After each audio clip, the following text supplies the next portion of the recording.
I wonder how many of you, either in your job or your school or in public, have hesitated from demonstrating your Christianity because of the governmental and societal pressure for your faith to be an absolutely private function. From the top down, the reasoning for keeping Christianity as distant from public influence as possible is the old political doctrine of church and state. How high has that wall become? And is the wall impenetrable? What does it mean for the church and the state to be separated? And should it be? We will answer these questions today. But first, we had our Republican primary debate last week, and I'm going to tell you who won and even who lost the debate. I'm Blake Watson, and this is We the Free.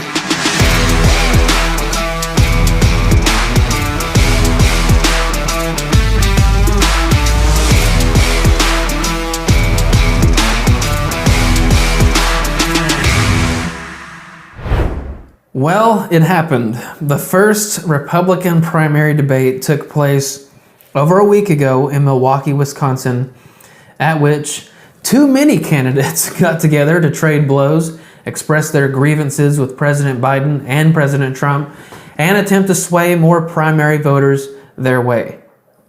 I said there were too many candidates, and you could tell this was the case just by Bret Baier's face throughout the night.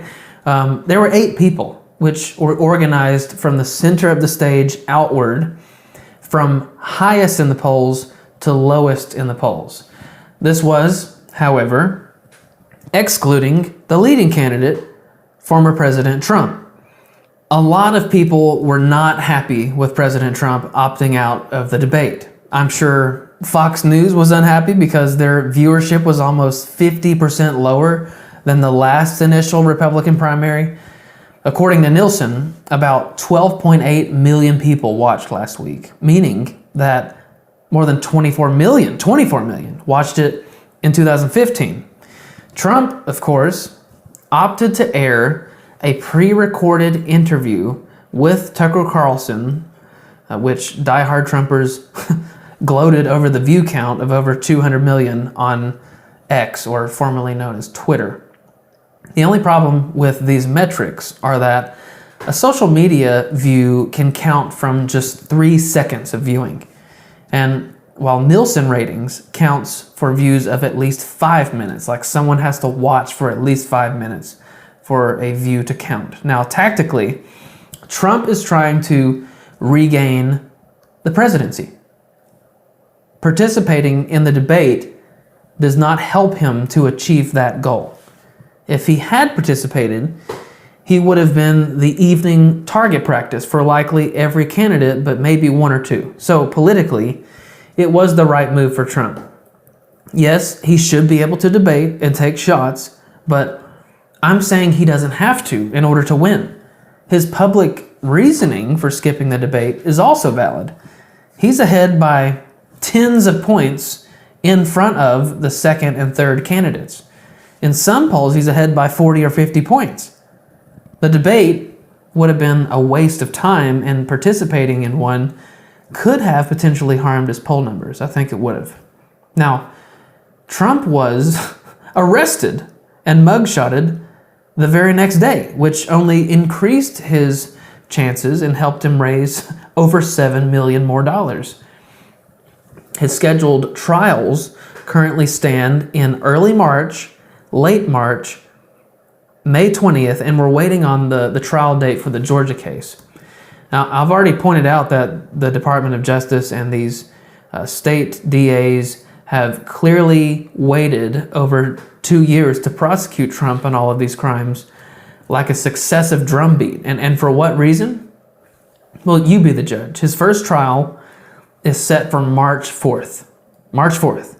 That is the day before Super Tuesday, when Alabama, Alaska, Arkansas, California, Colorado, Maine, Massachusetts, Minnesota, North Carolina, Oklahoma, Tennessee, Texas, Utah, Vermont, and Virginia all hold their primary elections.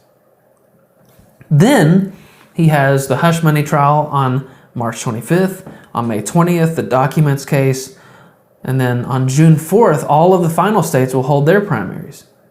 And then in mid-July, the GOP will name its nominee to run against Biden. Now, how many of these candidates are banking on this prosecution to take Trump out? How many believe that it won't affect Trump's candidacy and they're gunning to be Trump's running mate?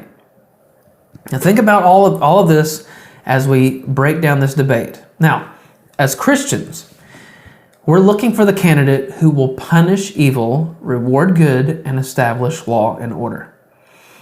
We're not looking for who excites us the most or who touts the best record or who delivers the best blows. We're looking for a candidate that can win and execute our nation's highest office with utmost regard to Judeo-Christian values. I would commentate accordingly, but this is a debate. Debating, especially with this many people, is not simple, it's not easy. So I'm also going to rank each of the candidates' performances at the end of this segment. I'll tell you who won the night and even who lost the night. But I also want to know what you think. So let me know in the comments. In that 2-hour time slot, they covered 11 topics. 11 topics with a closing lightning round and closing remarks. The debate, of course, began with the introductions to each speaker in front of a packed crowd at, get this, Pfizer Arena. Really, Fox?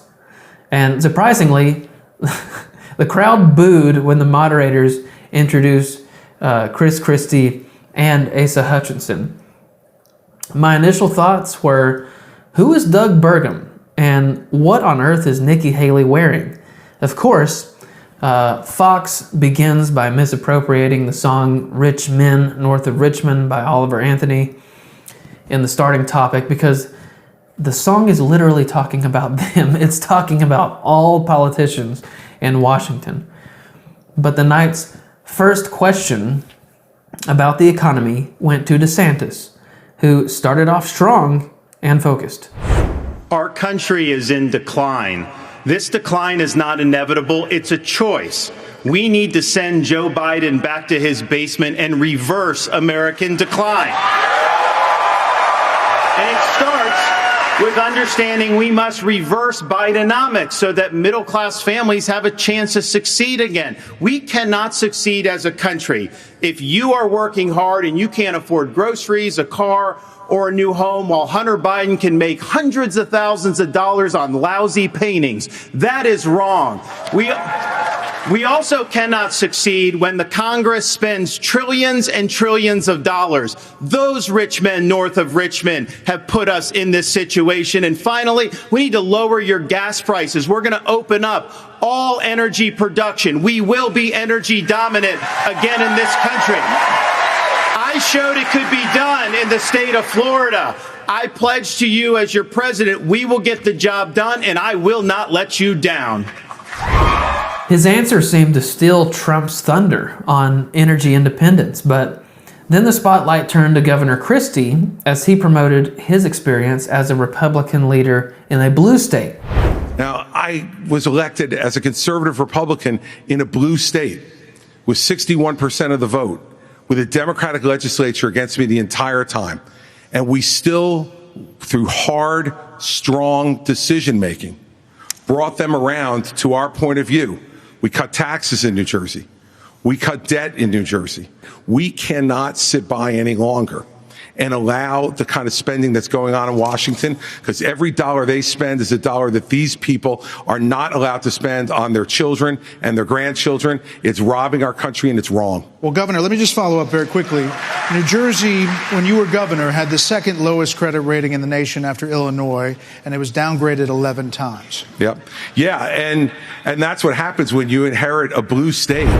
Brett Baer, one of the moderators, questions Christie about New Jersey's debt, to which Christie deflects to previous governors, of course, because it's always the last guy's fault. It's always the last guy's problems. Now, when Vivek Ramaswamy was given the floor, here's what he had to say. So first, let me just address a question that is on everybody's mind at home tonight. Who the heck is this skinny guy with a funny last name, and what the heck is he doing in the middle of this debate stage? I'll tell you, I'm not a politician, Brett. You're right about that. I'm an entrepreneur. My parents came to this country with no money 40 years ago. I have gone on to found multi-billion-dollar companies. I did it while marrying my wife, Apurva, raising our 2 sons, following our faith in God. That is the American dream. And I am genuinely worried that that American dream will not exist for our 2 sons and their generation unless we do something about it. And I do think Brett is going to take an outsider, because for a long time we have professional politicians in the Republican Party who have been running from something. Now is our moment to start running to something, to our vision of what it means to be an American today. If you have a broken car, you don't turn over the keys to the people who broke it again. You hand it over to a new generation to actually fix the problem. That's why I'm in this race, and we're just getting warmed up. Now, I'll admit, I'm a little skeptical of this guy because he seems too good to be true. And I know for certain he's flipped on a few issues we'll talk about later. But there's one thing he said right there that Chris Christie picked up on amazingly, because this happened later in the debate. I've had enough already tonight of a guy who sounds like ChatGPT standing up here. And the last person in one of these debates, Brett, who stood in the middle of the stage and said, "What's a skinny guy with an odd last name doing up here?" was Barack Obama. And I'm afraid we're dealing with the same type of amateur standing on stage tonight. Come over and give me a hug. Give me a hug just like you did to Obama. The same type of amateur. And you'll help elect me just like you did to Obama, too. Give me that the same type of amateur. Hold on. Now here's Obama in 2004 when he was a senator speaking at the DNC that year. The hope of a skinny kid with a funny name who believes that America has a place for him too.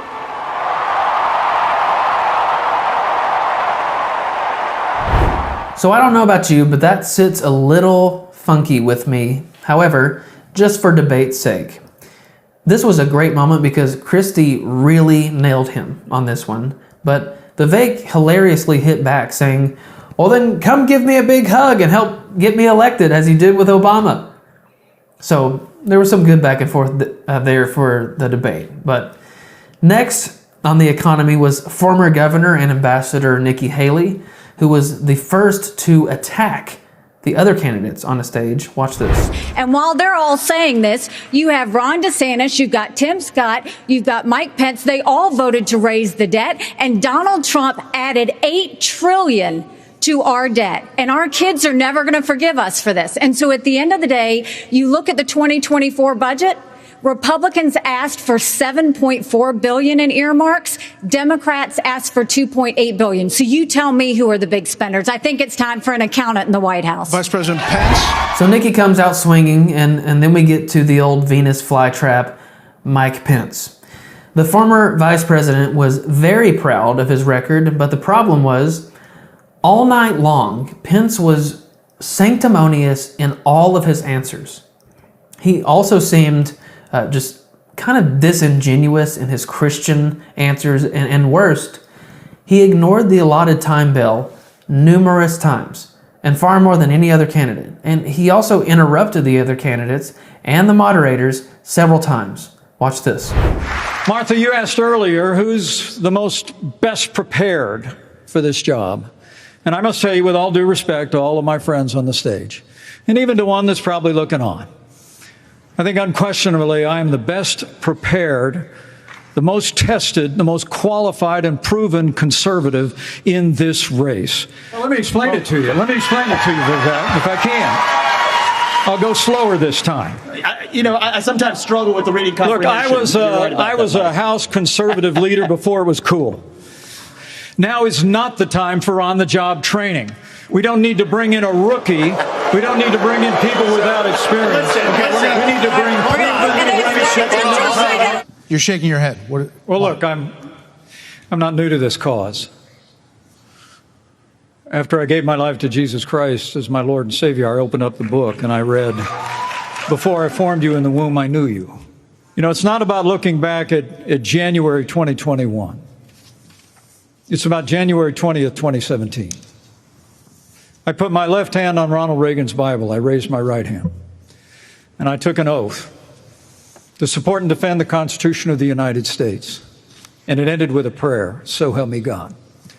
It was a promise that I made to the American people, but I also made it to my Heavenly Father. In talking about the economy, Pence became the second chronologically to attack Vivek. And then DeSantis delivered this glorious line in the spirit of Donald Trump. Why are we in this mess? Part of it, and a major reason, is because how this federal government handled COVID-19 by locking down this economy. It was a mistake. It should have never happened. And in Florida, we led the country out of lockdown. We kept our state free and open. And I can tell you this, as your president, I will never let the deep state bureaucrats lock you down. You don't take somebody like Fauci and coddle him. You bring Fauci in, you sit him down, and you say, Anthony, you are fired. Rolling into the second topic on climate change, Fox simply asked the candidates to raise their hands to see if, as president, they would commit to doing more to combat climate change. So the candidates start looking around when DeSantis takes charge and says this. So we want to start on this with a show of hands. Do you believe in human behavior is causing climate change? Raise your hand if you do. Look, we're not school children. Let's have the debate. I mean, I'm happy to take it to start. Alexander? So do you want to raise your hand or not? Now, Vivek refers to this subject as the climate hoax, when, as recently as March, he had said the opposite. In talking to CBS News, Vivek said climate change is also real, by the way. We're talking about the climatism piece of this. When I talk about climatism and COVIDism, I'm not denying the underlying reality of COVID. I'm not denying the underlying reality that global surface temperatures are going up, and in part due to human activity. Before he gave his answer, Vivek said he was the only one up there who wasn't, quote, bought and paid for, which is a little silly. I know what he means, but saying that someone depends on financial donations instead of their own finances is bought and paid for is ridiculous. Now, this is how that went when he said this to the others. Let us be honest as Republicans. I'm the only person on the stage who isn't bought and paid for, so I can say this. The climate change agenda is a hoax. The climate change agenda is a hoax.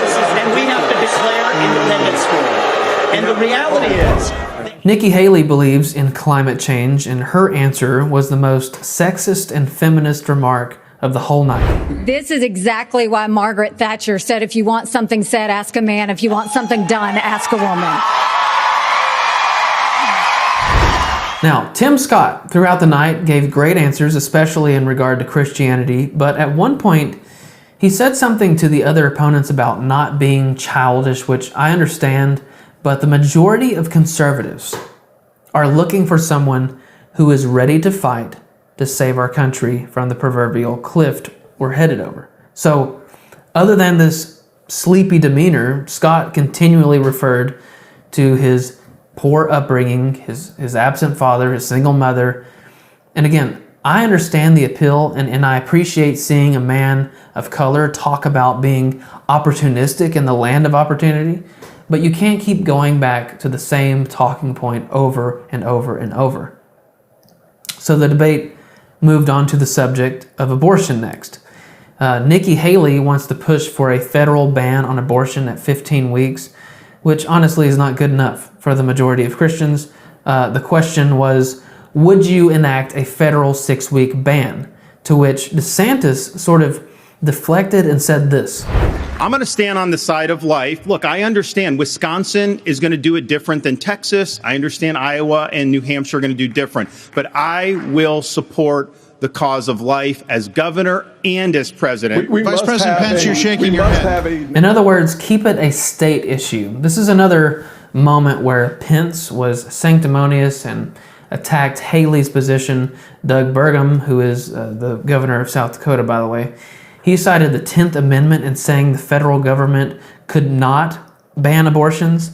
I completely disagree with that, because the 10th Amendment says the powers not delegated to the United States by the Constitution nor prohibited by it to the states are reserved to the states respectively, or to the people. But the Declaration of Independence describes the God-given natural rights of liberty and the pursuit of happiness, but the fundamental right, which undergirds every other right there is the right to life. And you're telling me that's a state issue? This isn't a time to talk about federalism. This is the time to talk about protecting innocent and defenseless lives. And shockingly, Asa Hutchinson agrees with me. The Supreme Court gave it back to the elected representatives, whether it's the states or whether it's the United States Congress. So there is authority, and that's why President Biden is pushing for a Democrat proposal, which is, in essence, abortion on demand through the term. So they have their extreme position at a national level. It's most likely going to be addressed in the states, but it's certainly fine for it to be addressed at the national level as well. That was the best answer on the subject, but Tim Scott's answer was equally as good. We must fight for life. Our Declaration of Independence says our Creator gave us inalienable rights that include life. That is a list. That is an issue we must solve. We can't leave it to Illinois. Then the night turned to the subject of crime and homelessness. Mike Pence gave a good response on increasing support for police and a strong commitment to law enforcement. Chris Christie was the first to give a really detailed answer with an actual plan. Vivek also gave a great answer and was the first to mention faith as a response to dealing with crime. Just over the same period that we have closed mental health institutions, we have seen a spike in violent crime. Do we have the spine to bring them back? I think we should. As president, I will. But it's not just drugging up people in those psychiatric institutions with Zoloft and Seroquel.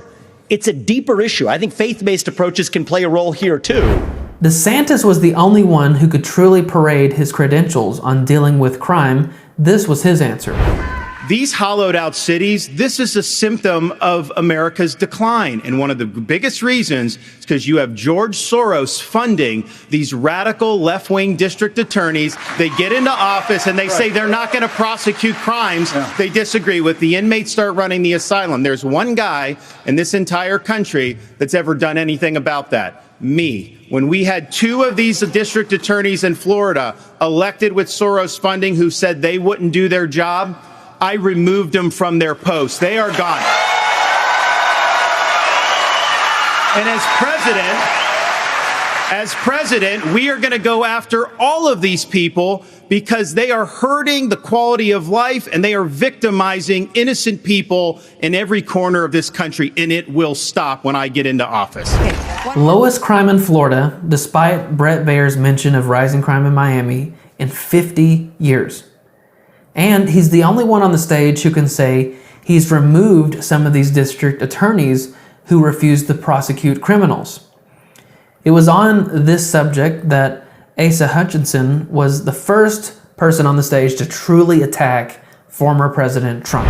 It starts at the top with the respect for our justice system that a former president who's under indictment has undermined by attacking judges, by attacking prosecutors, by attacking the system and saying he's aggrieved.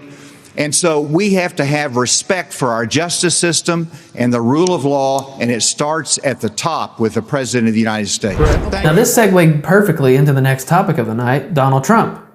As a father who naturally enjoys a good dad joke, I appreciated this transition from Brett Baer. But we are going to take a brief moment and talk about the elephant not in the room.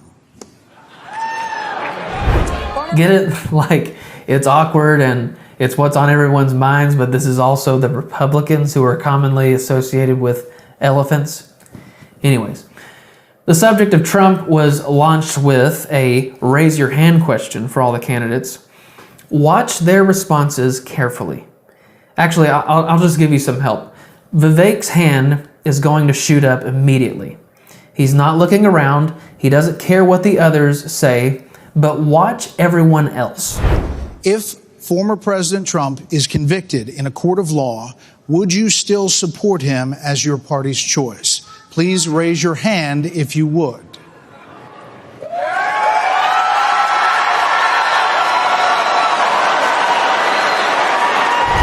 Everyone else is looking around to see what everyone else is going to say, including DeSantis. And personally, I cannot stand that. Vivek is the only one who showed any personal independence there. Everyone else was saying, well, if you do it, I'll do it, I guess. Now, this is a good moment to talk about the fact that most people who run for president aren't actually running for president. They're pretending to run for the office, but they're actually gunning for a VP position or a cabinet position, to be some sort of secretary over some department. Just think about how Biden placed Sanders and Buttigieg in his cabinet, and he also made Kamala Harris his VP. Now, with that said, I personally think that Vivek is running to be Trump's shared ticket. Maybe Burgum wants a cabinet position, but everyone else is attacking Trump, who is notorious for holding grudges. So I take that to mean they're actually running for president. Like, take Chris Christie's answer on Trump and watch how the crowd has to be silenced in their boos. 30 seconds covered. You make me laugh because you sit here in an answer. You sit here in an answer right. Hold on one second. You sit here in an answer. Go ahead, Governor Christie. Hold on, Governor Christie. Hold on. Well, so listen. The more time we spend doing this, the less time they can talk about issues you want to talk about. So next, the night moved on to, yes, I know, January 6th and Trump and Mike Pence's actions that day. I think DeSantis said what we're all thinking. This election is not about January 6th of 2021. It's about January 20th of 2025, when the next president is going to take office. I know what the Democrats would like to do. They want to talk about all these other issues, but we've got to focus on your future. We've got to focus on reversing the decline of our country. Pence was once again sanctimonious, defending his choice on January 6th, and Chris Christie backed him up. But Asa Hutchinson took this opportunity to say that January 6th has legally disqualified Trump from running again according to the 14th Amendment. And over a year ago, I said that Donald Trump was morally disqualified from being president again as a result of what happened on January 6th.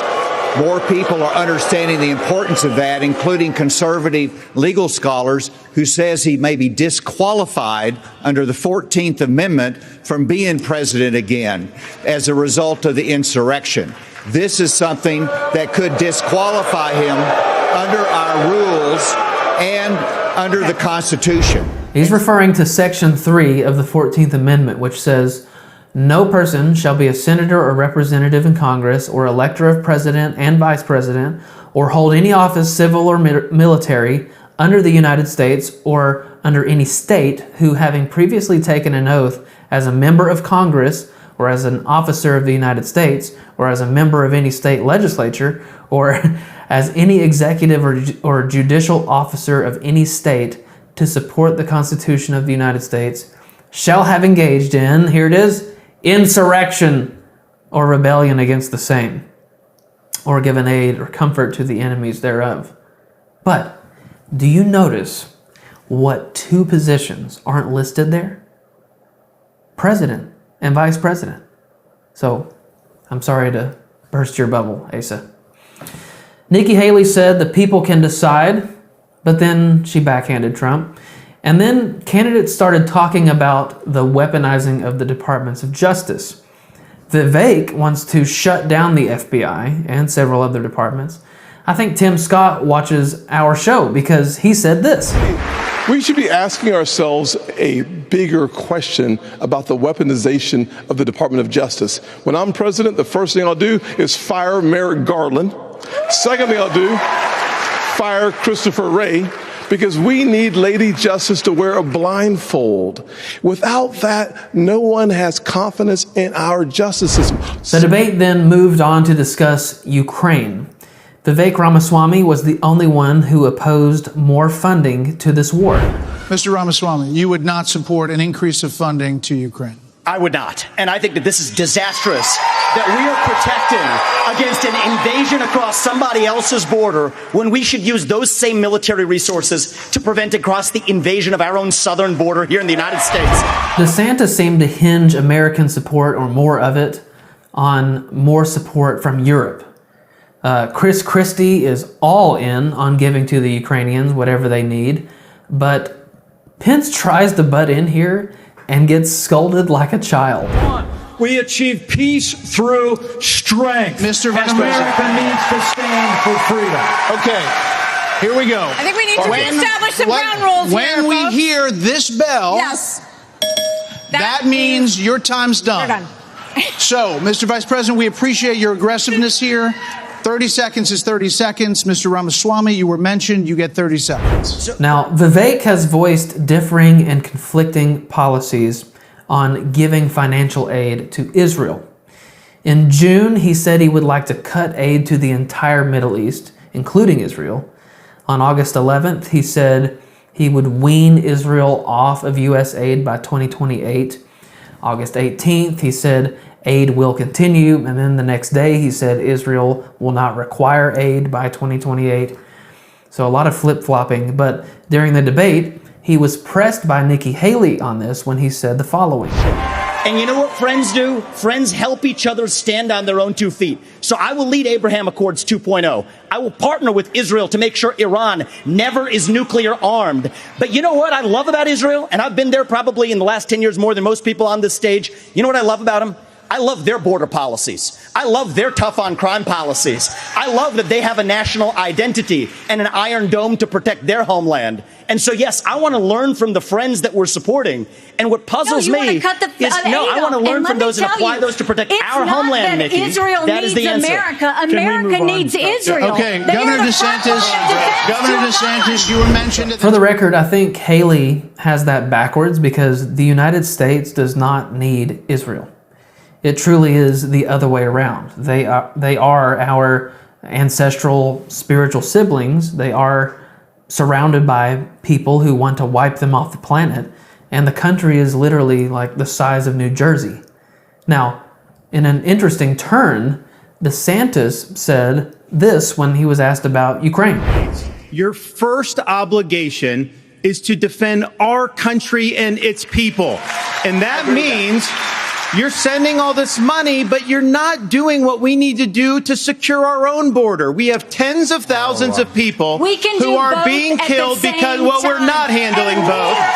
And so I am going to declare it a national emergency. I'm not going to send troops to Ukraine, but I am going to send them to our southern border.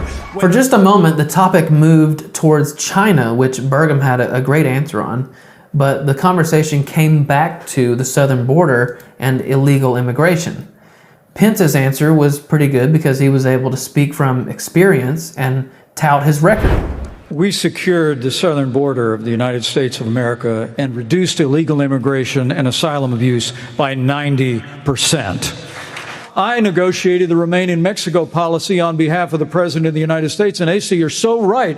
It's because we used economic pressure to bring the Mexicans to the table, and they allowed us to have people wait in Mexico while they applied for asylum. It ended asylum abuse overnight. Economic pressure was one of the key factors in Trump's administration and his foreign policy. So hopefully we'll get to see that again. But I was surprised by Chris Christie's answer. We have to have law and order in this country. We have to enforce the law. And what that means is to make sure that people who come here illegally are not rewarded for being here illegally. We have so many wonderful people from around the world who are waiting in line, following the law to try to come here and pursue the American dream. Would you send those people back? Of course. Then the debate moved to education, and it was mainly concerning reading levels and test scores, but DeSantis had the best answer here. We need education in this country, not indoctrination in this country. And in Florida, we stood up for what was right. First, we had schools open during COVID, and a lot of the problems that we've seen are because these lockdown states lock their kids out of school for a year and a half. That was wrong. We stood up. I took a lot of fire for that. I was pilloried by the media, but I stood for our kids. And as president, I'll stand for you and your kids as well. But we have to make sure that what our schools are doing is focusing on solid academics. In Florida, we eliminated critical race theory from our K through 12 schools. We eliminated gender ideology from our K through 12 schools. And we have elevated the importance of American civics in teaching our kids about the Constitution and the Bill of Rights. As president, I'm going to lead an effort to increase civic understanding and knowledge of our Constitution. We cannot be graduating students that don't have any foundation in what it means to be an American. Next, they debate women's sports for just a moment, and this is actually the closest that Fox got to discussing one of the most pressing issues in the country, transgenderism. This is just another sign as to how liberal Fox has become, that they didn't even ask a question about that issue other than, should boys be allowed to compete in girls' sports? And when given the opportunity, DeSantis brought up transgenderism, but Nikki Haley just deflected back to reading levels as if it's a more important issue. In the lightning round, the moderators asked a question about age and mental acuity in office. Pence took this opportunity to attack Vivek and maybe even DeSantis with this answer. I'm running for president of the United States because we don't need a president who's too old, and we don't need a president who's too young. We need a president who's been there. Now, in the closing remarks, DeSantis was second best. He had a really good closing remark, but Vivek gave the best closing lines. I was born in 1985, and I grew up into a generation where we were taught to celebrate our diversity and our differences so much that we forgot all of the ways we are really just the same as Americans, bound by a common set of ideals that set this nation into motion in 1776. And this is our moment to revive those common ideals. God is real. There are two genders. Fossil fuels are a requirement for human prosperity. Reverse racism is racism. An open border is not a border.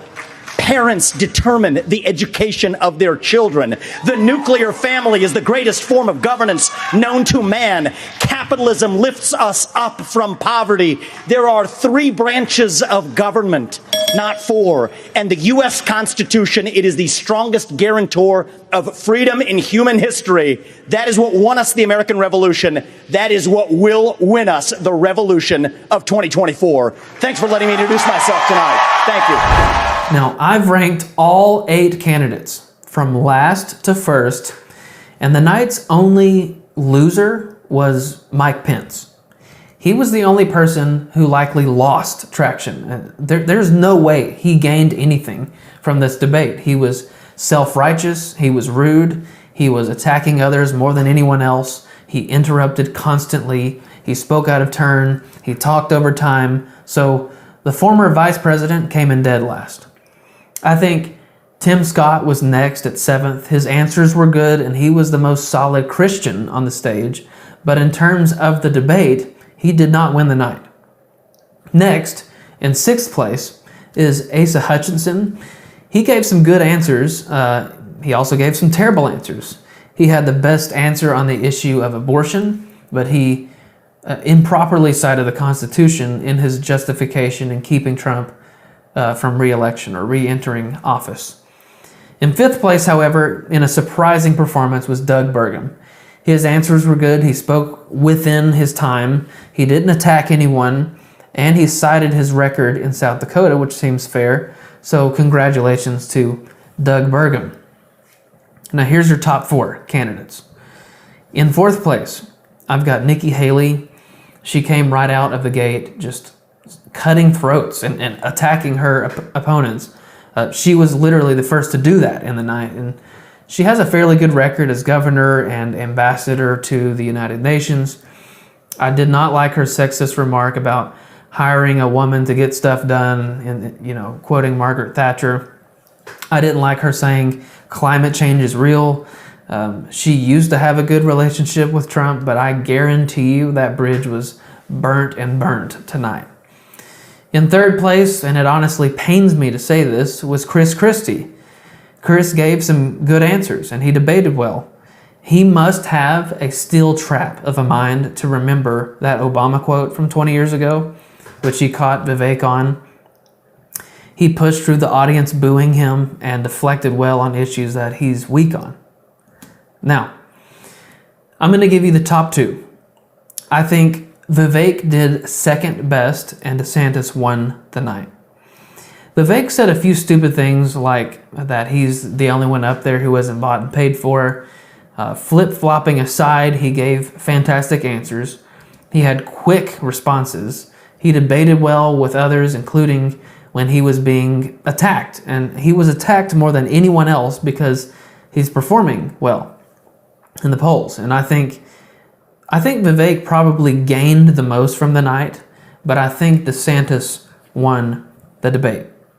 His answers were obviously rehearsed and memorized, but if you can get past that, his answers were incredible. He steered the conversation on a couple occasions, like with climate change, he said, "We're not children, let us have the debate." He was able to boast about his record more than anyone else on the stage, even Mike Pence, because his leadership in Florida has been unmatched by anybody else. He wasn't abrasive. He wasn't necessarily combative on stage. He just stood his ground. He looked America in the face and gave his answers. Now, I don't know if he gained any support, or more importantly, took any support away from Trump by this debate, but he outperformed everyone else on stage. As for Trump's interview, I don't think that helped him any. It was basically the same info we've heard numerous times. Doing the interview and skipping the debate was purely tactical, and I think it served him well. The latest polls as of Tuesday have Trump at an average of 50%. That is a massive lead over DeSantis at 15% and Ramaswamy at 10%. So DeSantis may have won the debate, but Trump won the night and the week last week. The majority of you are coffee drinkers, and maybe some of you even fancy yourselves coffee connoisseurs.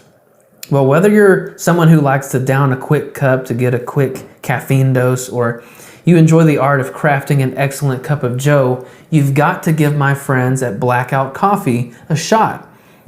They've got bags of ground or whole bean coffee, or even single serve pods.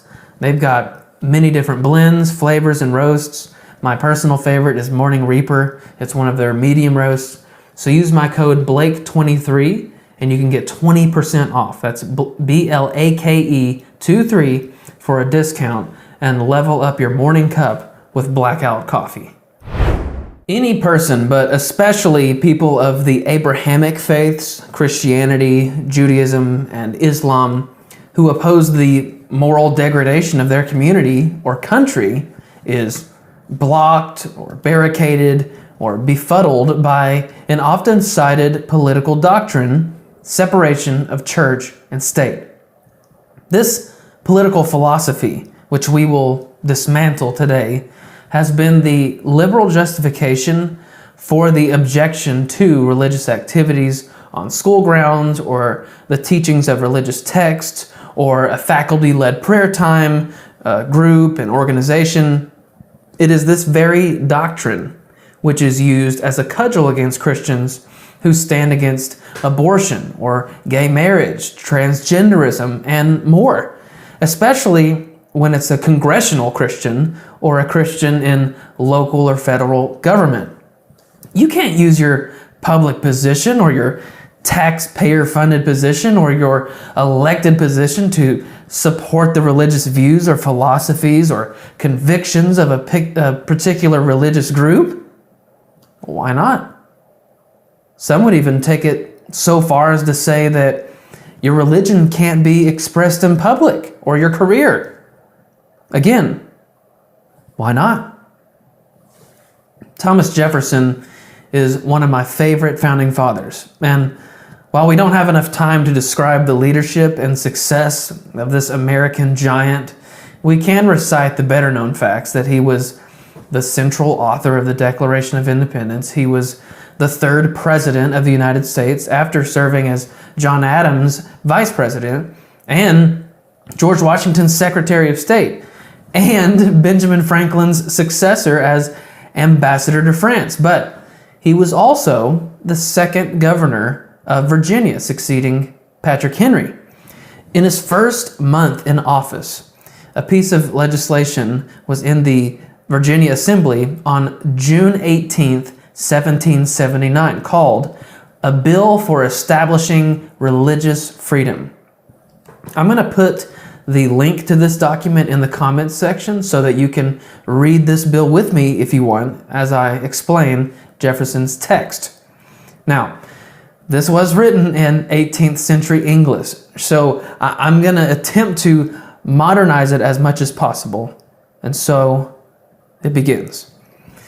Jefferson says, well aware that, and just keep in mind that all of these sections that I'm going to quote basically follow these opening words. Well aware that, anyways, this first one opens, well aware that the opinions and belief of men depend not on their own will, but follow involuntarily the evidence proposed on their minds. So, speaking on behalf of the Virginia State Assembly in 1779, Thomas Jefferson began with this assessment that we don't draw conclusions from our own will, but that we're convinced by some sort of external persuasion.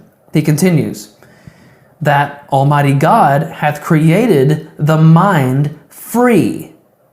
Now, this is a distinct God, the Judeo-Christian God, hence the capitalized word Almighty. He claims he has created the human mind, one of liberty. It is free to think and determine, to form opinions, etc. He says, and manifested his supreme will, God did, that free it shall remain, by making it altogether insusceptible of restraint. So it was God's will that the mind of man be free without restraint, which has been manifested by this Almighty God. He says that all attempts to influence it by temporal punishments or burdens or by civil incapacitations tend only to beget habits of hypocrisy and meanness and are a departure from the plan of the holy author of our religion. So that holy author of our religion would be the same Judeo-Christian God who he's just referred to as the Almighty. He said God imposed his supreme will by making the mind of mankind free and without restraint. But that God's will is not accomplished, or there's a departure from his plan when there are attempts to influence the mind by punishments or burdens or civil incapacitations. Now, since the context here is mental liberty, or the word that he used there was opinion, Jefferson means that it goes against God's plan to attempt to influence opinion by punishments and burdens by, you could say, the authorities. It would displease God for the civil authority to say, well, since you don't agree with my stance, I'm going to revoke some of your privileges. Such habits only create more ugliness, he's saying. Jefferson continues, who being both Lord of body and mind, yet chose not to propagate it by coercions on either, as was in his almighty power to do, but to extend it by its influence on reason alone. Reason alone. Again, Jefferson is referring to God, and he says that even though God is the Lord over our bodies and minds, God doesn't force himself onto us, or into us for that matter. Even though he has all the power and authority to do so, God instead attempts to influence us by reason alone. And this is very, very important. Jefferson is using the highest authority as an example of the proper use of influence in regard to religious convictions or beliefs. It must not be exerted by force against the will of the person, but by the persuasion of reason. This is key to understanding this entire concept. With God as our example, religious convictions or theological beliefs which inform our words and actions and thoughts must not be exerted by force against the will of the person, but by the persuasion of reason. The bill continues that the impious presumption of legislators and rulers, civil as well as ecclesiastical, meaning like church leaders, who being themselves but fallible and uninspired men, have assumed dominion over the faith of others, setting up their own opinions and modes of thinking as the only true and infallible, and as such endeavoring to impose them on others, hath established and maintained false religions over the greatest part of the world and through all time. So they recognized there have been many leaders and authorities historically, both in the secular sense and the religious sense, who have imposed their opinions and modes of thinking, or what they hold as true and infallible, on their followers or subordinates. In fact, they believe this to be the case for most of history. Jefferson holds this abuse of power to be the source of false religions, which sort of implies that there is a distinct true religion or religions, Judaism or Christianity.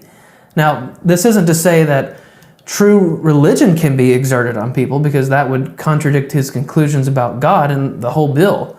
He says that to compel a man to furnish contributions of money for the propagation of opinions which he disbelieves and abhors is sinful and tyrannical.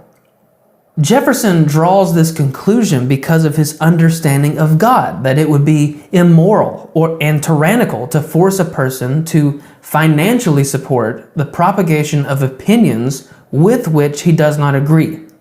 Secularly, we're compelled to pay taxes, right? Sacredly, we are compelled to tithe. Therefore, if the secular engine is propagating opinions with which the taxpayer disagrees, it is sinful and tyrannical.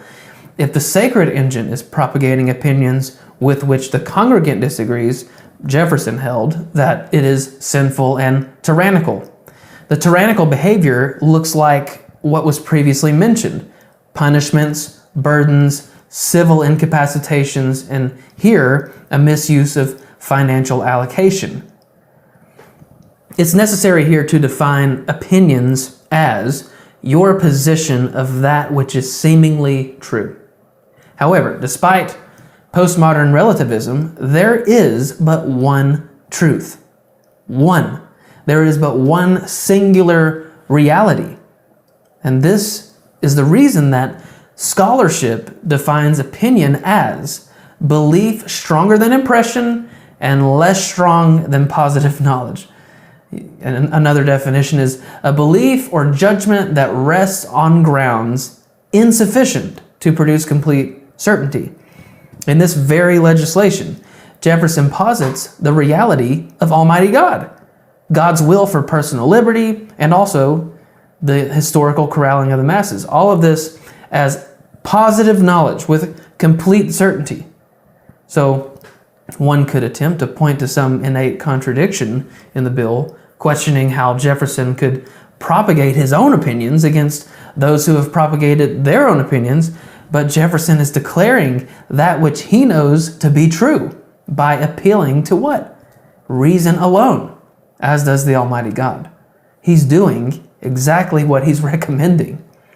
The bill continues to say that even the forcing him to support this or that teacher of his own religious persuasion is depriving him of the comfortable liberty of giving his contributions to the particular pastor whose morals he would make his pattern and whose powers he feels most persuasive to righteousness. This follows his description of the character of God, that to force the person against their will to support this or that teacher would be immoral and against the will of God. This is even the case of the individual in connection with this or that teacher of his own religious persuasion. He's saying that it's also wrong to force the individual to support their own leader or pastor, and this, he's saying, once again, with the highest authority as his example. God doesn't force us to support, financially and otherwise, the church or anything. Is it the Lord's will that we do? Without question. The Apostle Paul told the Corinthian believers that he who sows sparingly will also reap sparingly, and he who sows bountifully will also reap bountifully. Each one must do just as he's purposed in his heart, not grudgingly or under compulsion, for God loves a cheerful giver. Surely Jefferson knew this reality of Almighty God when he reasoned that forcing him to support this or that teacher against his will is depriving him of the comfortable liberty of giving. The individual must enjoy the freedom of charity. So he goes on, and is withdrawing from the ministry those temporary rewards which, proceeding from an approbation of their personal conduct, are an additional incitement to earnest and unremitting labors for the instruction of mankind. This means to force the individual's support would be to deprive ministries from the small rewards of approbation or praising the faithful giving and charity of their congregants. Just consider the difference in giving because you have to and giving because you want to. Now, consider the difference between the compliments of the receiving parties in both circumstances. In the forced abduction of finances, good job in not resisting us, your overlords. How does that feel? It probably feels like robbery and paralyzing. But in the willing, cheerful giving, thank you so much, congregant. He who sows bountifully will also reap bountifully. God loves a cheerful giver. Now, how does that feel? Probably satisfying. And in this specific example, religious liberty in regard to financial support, the minister actually benefits more from this unimposing approach because of the satisfaction of the congregant. And this, according to Jefferson, only inspires the minister to labor more earnestly and unrelenting in his duties. He goes on to say that our civil rights have no dependence on our religious opinions any more than our opinions in physics or geometry.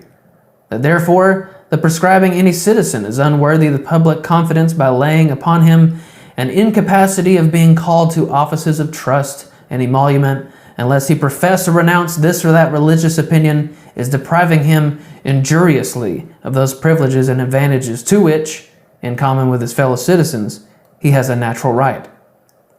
Okay, a lot was said there, but it's all critical to understanding this doctrine.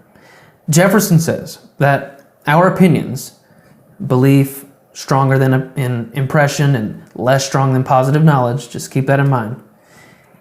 Our opinions in physics and geometry and even religion do not undergird civil rights. And for clarification, that refers to rights or privileges endowed by the government. Now, these are distinct from the unalienable rights endowed by the Creator in the Declaration of Independence. Coincidentally, both are Jefferson's writings where he states that God has endowed every person with rights which cannot be alienated: life, liberty, and the pursuit of happiness. And some legal scholars, including Clarence Thomas, refer to this as natural law. While Jefferson creates a distinct category of rights endowed by the government, civil rights.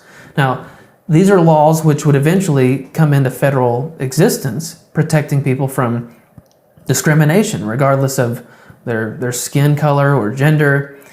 It's important to once again acknowledge that Jefferson makes a subtle distinction in facts and opinions. In other words, positions of which you cannot be certain cannot inform public policy, just as your opinions on physics or geometry.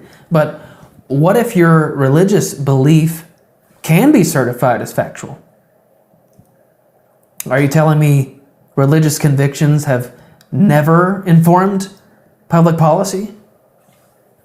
What do you think is happening in this bill? Jefferson also states in this section that it would be wrong to force a person of public office to profess or renounce this or that religious opinion. Why? Because of what Jefferson has already stated from the nature of who God is, which he here refers to as a person's natural right. Now, that sounds very familiar to the Declaration language. Jefferson held, and by extension the signers held, that God has given every single person the right to life and the pursuit of happiness. But here in Virginia, in this Virginia bill, you can see the natural right of liberty. And in this case, liberty of thought. Now, he continues to say that it tends also to corrupt the principles of that very religion it is meant to encourage by bribing with a monopoly of worldly honors and emoluments those who will externally profess and conform to it, that though indeed these are criminal who do not withstand such temptation, yet neither are those innocent who lay the bait in their way. Now, this shows the consequence of this pressuring a public servant into religious agreement. The religion is defiled.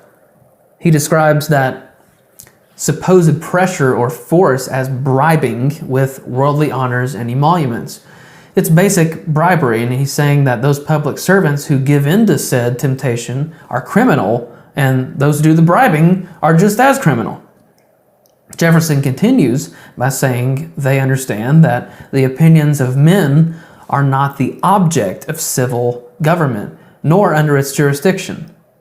Now, once again, this goes back to Jefferson's explanation on how God, in his nature, does not violate the liberty which he has bestowed on the minds and hearts of those he loves.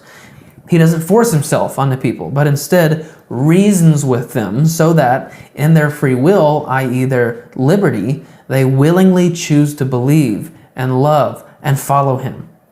Now, Jefferson is expressing that the government must do the same thing. Don't meddle in or attempt to instigate or formulate the opinions of men. That's not what civil government is in the business of.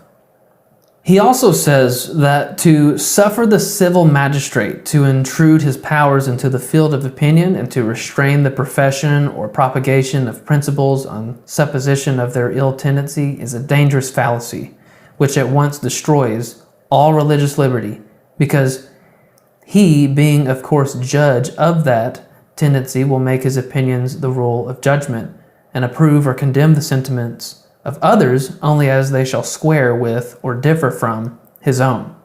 Again, this is a lengthy way of saying that judges or justices should not be forced to dabble in the business of influencing public opinion. Judges and justices are only to draw conclusions on laws or rulings in cases which enforce local or federal legislation. Now, ironically, whenever our Supreme Court draws its conclusions and whenever they determine a ruling, these are referred to as opinions, the majority opinion or whatever. But Jefferson warns of the dangerous fallacy of the forceful washings through of opinions, which he describes as suffering the civil magistrate, the judge. When this happens, Jefferson says, you destroy all religious liberty. The bill also states that it is time enough for the rightful purposes of civil government for its officers to interfere when principles break out into overt acts against peace and good order. And finally, that truth is great and will prevail if left to herself, that she is the proper and sufficient antagonist to error and has nothing to fear from the conflict unless by human interposition, disarmed of her natural weapons, free argument and debate. Errors ceasing to be dangerous when it is permitted freely to contradict them. Now that is a relevant word for our times. Truth is great and will prevail if left to herself. Jefferson describes the weapons of Lady Truth as free argument and debate, which we used to have a lot of in this country, but you notice that when she's disarmed of these two invaluable things, truth is just trampled on by human interposition. Now, this is a great summation of Jefferson's earlier explanations of appealing to reason, not forceful compliance, and later his explanation of opinions. Now, at this point, it's good to note the historical context in Virginia. Long story short, Virginians were paying taxes which were being used to financially sponsor the Catholic Church of England. as the official church in the state of Virginia. Now, again, long story short, many Virginians did not support that allotment of tax dollars and the state sponsorship of this British Catholic Church. So Jefferson begins his conclusion saying, "We, the General Assembly of Virginia, do enact that no man shall be compelled to frequent or support any religious worship, place, or ministry whatsoever, nor shall be enforced, restrained, molested, or burdened in his body or goods, nor shall otherwise suffer on account of his religious opinions or belief, but that all men shall be free to profess and by argument to maintain their opinions in matters of religion, and that the same shall in no wise diminish, enlarge, or affect their civil capacities." Did you hear that last part? I just told you about the immediate context. So this outright demolished the state funding to the Church of England in Virginia. But in Jefferson's convictions about God, with the agreement of the Assembly and their understanding of true liberty, this bill enacted religious freedom. In extremely basic language, the bill expresses a person's freedom to form their own religious beliefs, whether those be differing beliefs or even absent beliefs. Now, at the end of that section, it's implied that this freedom, of course, extends to public service, which he's already expressed earlier. Now, the bill ends with the concluding thought that the Assembly agrees these things expressed and enforced are truth and their natural rights. Now, here's a key question. Are these matters expressed in the bill, are they facts or opinions? Because if they're opinions, doesn't that undermine the entire legislation? His whole point? Now, this is the formation of a law which coincidentally aligns perfectly with Jefferson's beliefs in the Almighty God of Christianity. Does that mean he's establishing a law in respect to a certain religion? Because that, again, would be the law violating itself. So, another contextual point, which must be made here, is that of what the United States was opposing, what the Founding Fathers and the framers were working to prevent, and what America was fighting to defeat at that time. Can you think of it? It's a single word which professes the opposite of liberty. It expresses the opposite of this law in 1779. It's tyranny. Jefferson knows that God is not tyrannical in forcing people to believe in or love him. Jefferson believed the fundamental rights granted by the Creator were life and liberty and the pursuit of happiness, three things which tyranny seeks to suppress or destroy or prevent. I mean, we're talking about a renegade bunch of Americans who were in the middle of a revolutionary war against a tyrannical empire and the global superpower.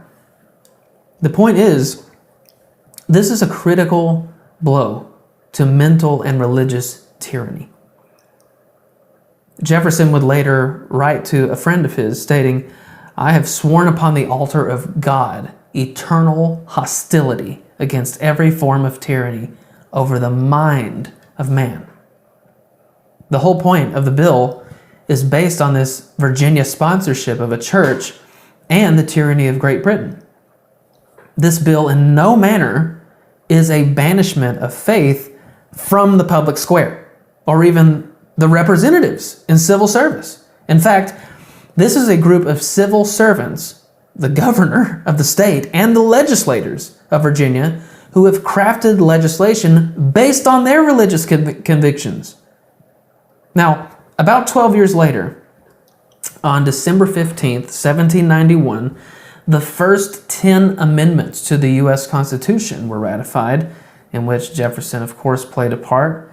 And the First Amendment expresses, among other things, what is referred to as two things: the Establishment Clause and the Free Exercise Clause.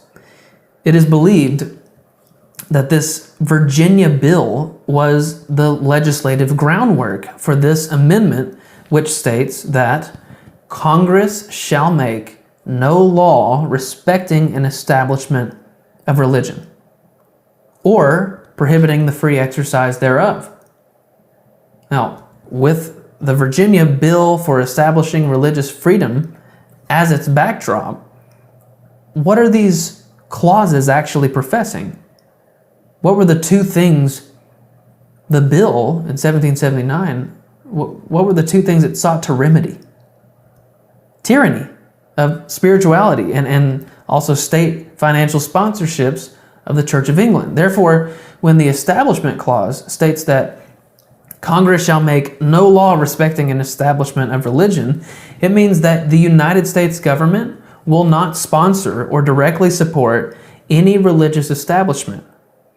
Well, then, about 70 years later, Section 1 of the 14th Amendment extended these clauses to the states, meaning that states couldn't make any laws in direct support of a church or prohibit the free exercise thereof. Now, I'm not going to get too much into case law because, again, case laws, these are instances of opinions from justices which you may agree or disagree with because of their uncertainty.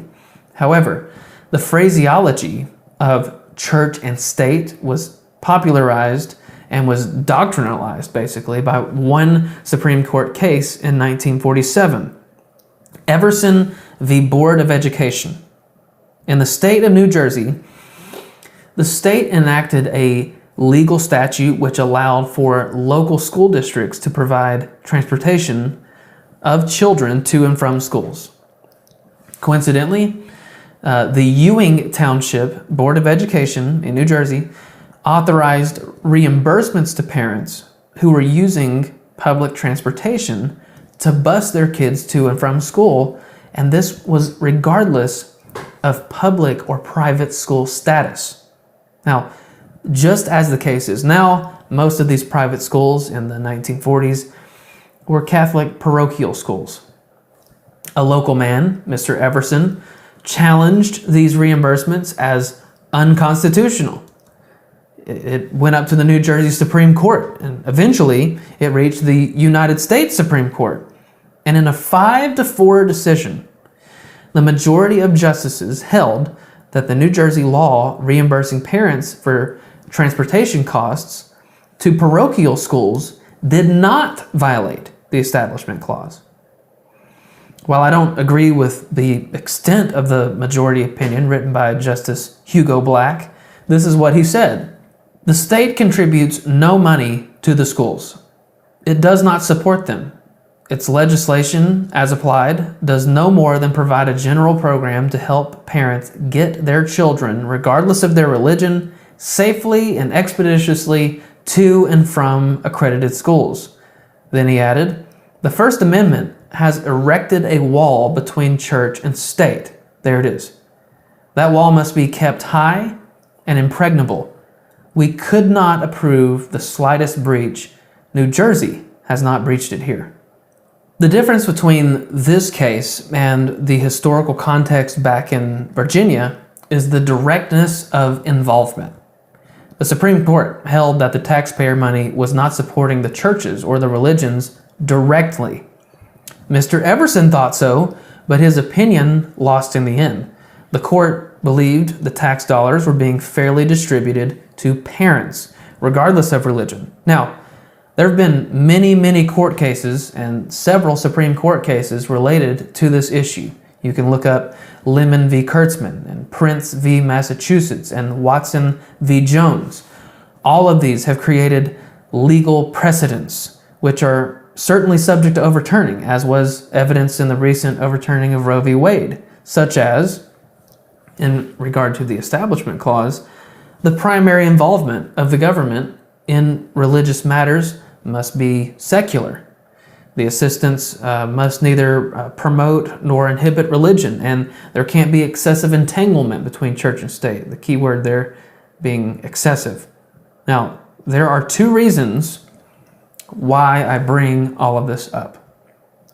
First, A Christian is permitted to be in civil service, and he is dutifully charged with representing his constituents. Concerning issues of morality, the punishing of evil and the rewarding of good, the execution of law and order and justice, the civil servant must wrestle with the opinion of his constituents and his opinions of his religious convictions to discover the truth, the realities he must fight for or impose. And if you believe from your God-given conviction that life is from the moment of conception, and you believe that opposition to this is opposition to natural law, you have been given the authority from the ultimate authority, including the authority bestowed by your constituents, to create law accordingly. You have these same convictions when it comes to matters of gender and race and ethics, because spirituality permeates all of you. It's the core of your being. But in the spirit of Jefferson's reasoning, appeal to your constituents. Appeal. Your constituents, your colleagues, and sometimes even your superiors to enact law and order accordingly. Which brings me to the second point. To do so forcefully would be tyrannical. Jefferson practically defined tyranny as something imposed against the will. So, why is it acceptable for a corporation or a social media platform or a college or a university or school to silence or suppress the religious? How is it not a direct violation of natural law or case law and civil laws? No, but when it's someone who speaks against vaccines or gun control or transgenderism or same-sex marriage, they're labeled a Christian nationalist, and they're bludgeoned with church and state. And again, you're shamed and silenced and suppressed for it. But the irony is that when we say such things, we are met with, we're met with tyrannical resistance. These atheistic tyrants are just as religious as we are. They have a specific fundamental set of beliefs and practices. Their God just goes by a different name. All of this to say that Christians need not bow to the oppressive mob, and also don't stoop to their level of tyrannical blunt force. Instead, do as Jefferson described as he understood the nature of God. Appeal to your fellow constituents and your fellow Americans. Reason with them. Truth is great and will prevail if left to herself. She is the proper and sufficient antagonist to error and has nothing to fear from the conflict unless by human interposition, disarmed of her natural weapons, free argument and debate. Well, that's going to do it for me. What'll it be next time?